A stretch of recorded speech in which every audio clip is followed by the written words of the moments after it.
This is a Big Facts Network exclusive.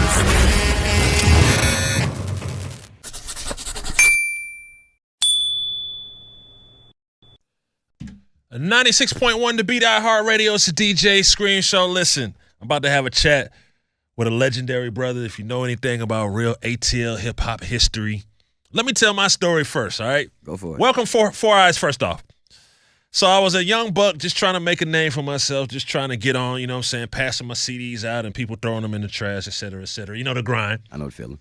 I go to a place called the Somber Reptile. Oh, wow. Yeah, the Somber Reptile. And I don't know if it was a cipher. I don't know if it was a battle. I don't know what it was, but this is when hip-hop, it's still hip-hop in Atlanta, but this is when hip-hop in Atlanta was hip-hop, right? Absolutely. It's when DJ Drama had Dread, that type of thing, right? I go, and I witness a brother by the name of Four Eyes demolish this rapper while doing this right here. The whole time. That's my metronome, man. That's how I keep the tempo. So that's how you keep the tempo. Yeah, in my mind. I thought it was like some what do you call that? Like comic book, like you were like you know what I'm saying? To destroy your enemy. It's dope that it gives that appearance, but honestly it was just me to keep my tempo and pace when I'm really in the zone. It normally just comes out to where I could just go into my super spaz mode and not necessarily go off beat while I'm coming up with thoughts and words in that spontaneous moment to where it's like. So it's kind of like the head bob. Absolutely. Okay. But you know, it's like, we can cuss on here, right? Oh, this DJ Scream. This is the Scream Show, Hood Rich Stamp, man. New faces in the building. Of course, do what you got to do. Just like, no paraphernalia. It's like when you fucking. You got to maintain a certain rhythm when you fucking. You should. MCing. You should. True lyricism on stage performed at the highest level maintains a certain rhythm. And it got to be held internally or externally. So a lot of MCs are real good internally to where you don't notice, but mine spilled over into an external visual representation of me just keeping beats per measure. I love it. So one of the things we're chatting about is you have something you're celebrating, but before you get into what you're celebrating, it's the anniversary of a couple endeavors or accomplishments, I should say. Absolutely. How did you hook up with Ludacris? I've known Ludacris since 5th grade. We was in elementary school together, played Little League baseball. We actually met each other on the west side of Chicago in the suburbs, Oak Park, Illinois, 708 Cook County. And then we started rapping together. So that was before y'all came here? Oh, yeah. Wow. This is before Chris came down here, graduated from Banneker, went on to be an intern at Hot 97, went on to be Chris Level Up. All this is before any of that. Yeah. Actually, my first trip to Atlanta was to come down here to see his father because his father stayed down here, ran a bunch of gas stations. So that's how I got my initial Atlanta skin in the game, if you will, and seeing the beautiful culture and environment that only made it to where if it was anywhere I was going to go once I left the west side of Chicago, it was going to be here. And ever since then, Luda left freshman year of high school, ended up coming down to Atlanta, but then we would always talk. We would always stay in communication, always exchange musical ideas. He would, let me know what was popping here. I would let him know what was going on in Chicago. And then once I came to visit and saw how just beautiful the culture here was, and he was working for the radio, so in my mind, I'm like, okay. So shouts to Poon Daddy too. Exactly. So if I get a situation where I make a song, I know my friend will play it on the radio. So I'm like, let me get closer to the situation that allowed me to be in the right place at the right time. And that went further than just having him play a song on the radio. Once he secured his situation with Def Jam, the song that we did for his independent album ended up making it to the major release album. So you want to talk about being in the right place at the right time. If I didn't come down here, I would not have been on that project. Yeah. So all praise to the Most High for that. I want to talk about it at that time. I was just talking about the grind, like what it took to progress yourself as an artist at that time in Atlanta. It's completely different now, but what's some of the things you had to do to get your name out and to be known as Four Eyes? Oh, man, and where you saw me exactly was battling. I didn't want to battle rap, but I knew that was the best place to get a stage or a platform to express yourself. So you would get in the battles and then the showcase and the open mics. Shout out to Troy and the committee for doing the resurrection battles at the Somber Reptile. I was in like 3 of them before I actually won. Got you. And then once I won, I was allowed to be the performer or champion at the next one. So from those main two, I know it's a shit ton of people who became familiar with Four Eyes who I didn't necessarily have a chance to meet, or like I didn't know you were there. So this is me hearing. I was a teenager, bro. And see, so it's so many stories or instances like that to where I've just been on the grind, really just shining my light, hoping to be seen, and that's what the game was back then, was doing as much as you can, looking to be discovered. You couldn't necessarily put yourself on like you can now. Back then, it was more gatekeepers and more standards and that principles. money press up that vinyl. Ooh-wee. That shit's not cheap. Yeah. So, so then was all about, they would say it's not what you know, but who you knew. Facts. You knew the right DJ, you knew the right producer, right personality, tastemaker, influencer. You would just constantly stay mobile or put yourself in a position to be, to garnish the attention of one of them. And then, somebody put you under the wing and you just move from there. But now the game is set up to where, if you got your fan base, your family, your close cohorts, constituents, inner circle, that's how you build your empire. And you just work from there and just keep, with all the tools and technology, just branching out from there. But that didn't exist in 99 when I first came down here. Yeah. So, man. Yeah. Beautiful journey, man. You're celebrating some milestones, 20-year milestones. Talk about them for us. Well, man, we got a 20-year milestone with the MF Doom album, the Food album. I'm on there with Star. They just re-released it, new artwork, vinyl, a bunch of merchandise. They just re-released that in November, so we're celebrating that 20-year anniversary and the album going gold, actually, certified. Salute. And then with it being this year, we celebrating 25 years of Incognito, Ludacris' first independent album, which is what garnished the attention of the major label Def Jam, in which they picked it up.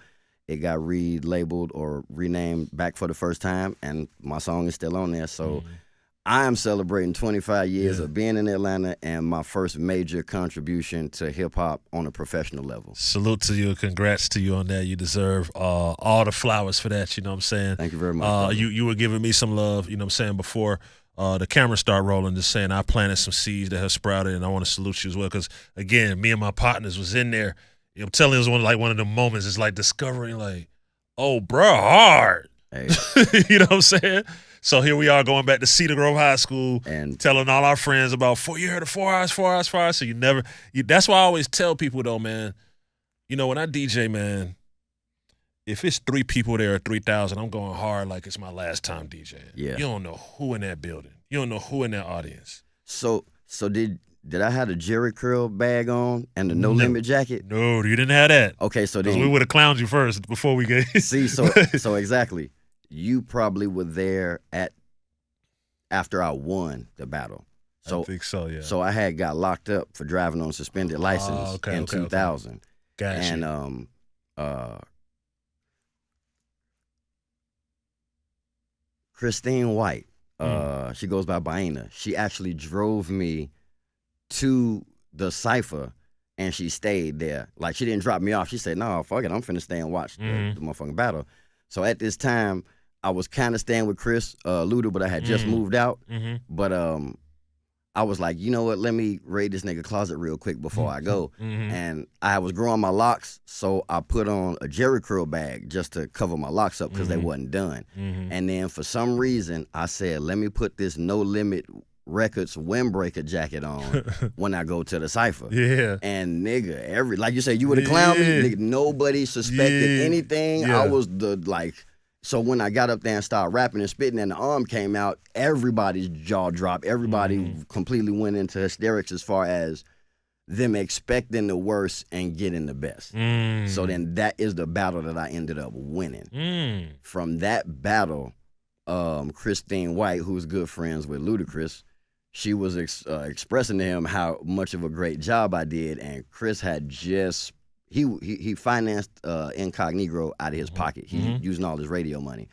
So that whole album was pretty much done, but my name was advertised for being on the fly, but we hadn't recorded a song yet.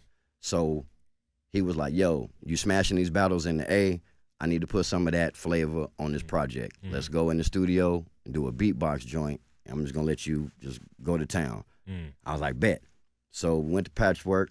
I had prepared a verse, but he said it was cool, but he said he wanted better. And by wanting better, so real backstory real quick.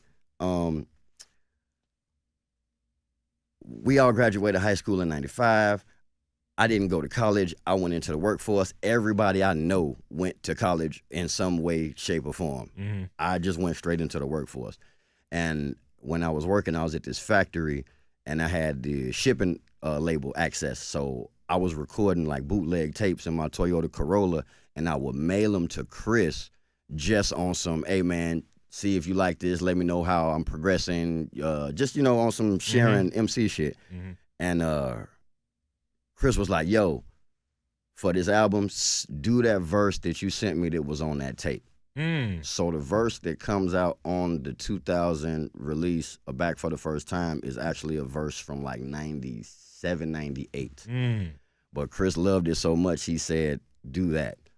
Now, the verse is like 60 bars long, and Chris only does a 16, so it's a whopping disparity as far as lyricism on that track.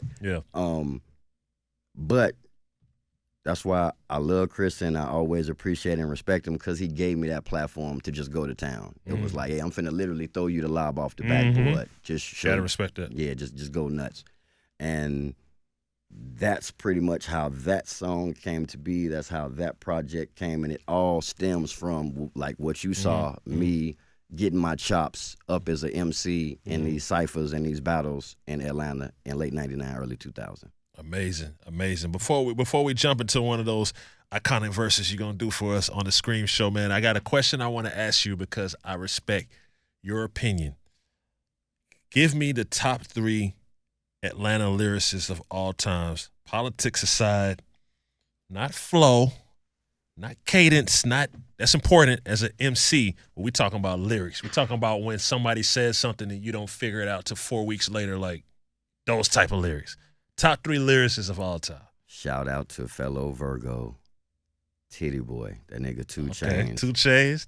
Tick got some bars. I could go for that. He just murdered Larry June on the new album. Oh, I'm talking about, goodness. Boy, that nigga said, I'm on your side like some stretch marks. I was like, hey, man, that's just one. That's just one. I ain't got through the whole thing yet. Don't spoil it for me. I got through the first few tracks. Boo-wee. Tit put on a nice exhibition. Shouts to Tit. And I've always fucked with Tit. Of course. I like that.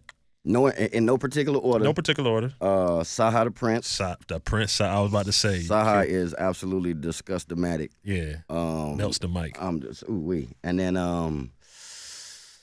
Atlanta, because then I'll be trying to stay authentic and not necessarily do transplants as folks that have been down here for a long time. Well, I feel like...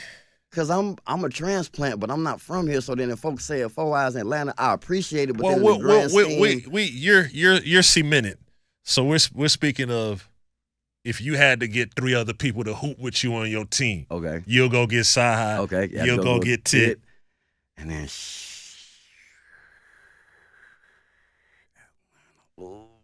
And see, on one hand, it's like I almost want to dig and grab somebody up that everybody might not know. Yeah, exactly. Yeah. So then, just for that, I'm going to shout out my dog.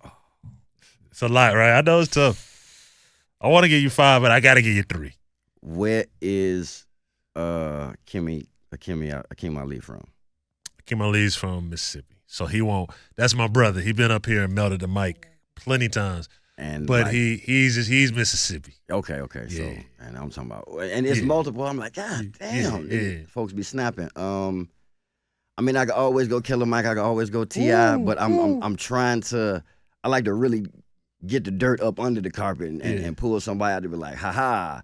Now let me remind everybody. I just want to remind everybody because I think that homie dresses different and plays a flute and does all that. Let's remind everybody that Dre 3 Stacks has some of them verses. That's just my opinion. You are 100% accurate. But as a Virgo, what I tend to do is when everybody start doing something, I stop doing that. Got you. Okay. So when everybody is already giving credence or paying homage or respect, now I'm finna go out of my way to find somebody else to get that same credence and honor too. I can respect that. Because it's a given. It's almost like a non. We know that. That's on the Rushmore. That's a given. Right. Shit. It's gonna have to be me then, man. I'll do a 21 Savage and put myself in it. I can't be mad at that. Spit them out, new face. Give me 3. Oh man, he said it. Sci-Hi for sure. Killer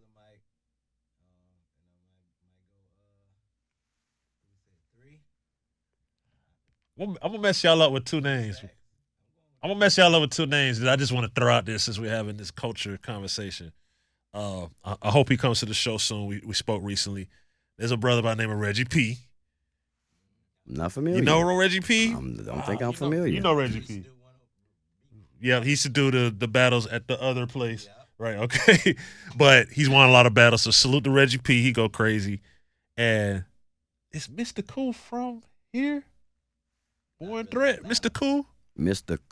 Cool, Decatur? Born Threat?